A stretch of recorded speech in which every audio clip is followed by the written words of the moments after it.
I'm Liz Wood with Liz Wood Realty, and I am here to talk to you about New Orleans investment property. So you're ready to be a landlord, eh? Excellent.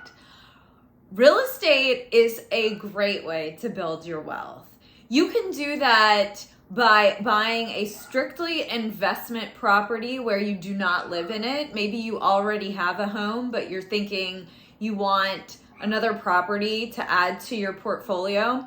And another way that I've helped people is by helping them buy a double or a triplex, and they live in one unit and they rent out the other unit or units. Either way, it's a fantastic idea. What you don't want to be is a slumlord, right? So when you're going to buy the property, it's always a good idea to get an inspection. And when the inspector points out the flaws, go ahead and get them fixed.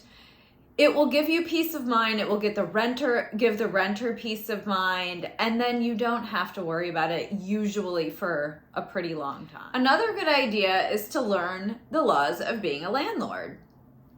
So when a tenant calls you and they have an issue like a plumbing leak or a leaky roof or whatever it is, sometimes you'll get a renter that will call you if a light bulb's out, but these are part of the investigative processes of getting the right tenants, okay? So fixing them in a timely manner is very important. It gives the renter the peace of mind that you are on top of it, and it also gives the house peace of mind that you won't get it back in some nasty shape.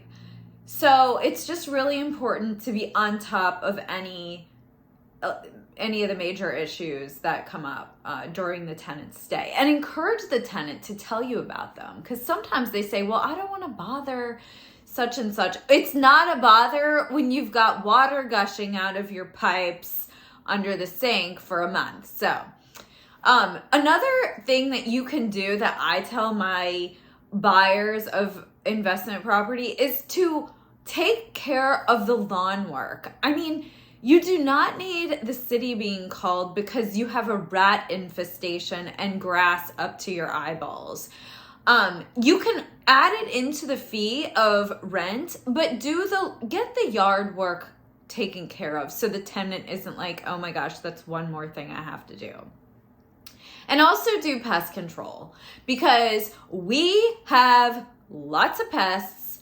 Nobody wants to open their drawer to their toothbrush and have a roach flying at them at top speed like a kamikaze. It's traumatic, and people will move out over less than that.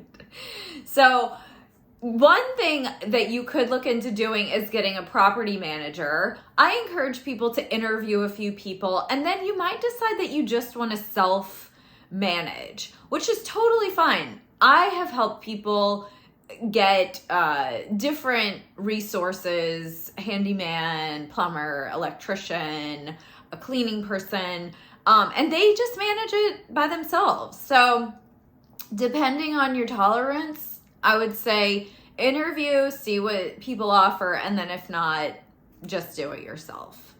And then real estate, as I mentioned in the earlier part, is such a great way to build your portfolio, your wealth, your nest egg, whatever you want to call it, your future.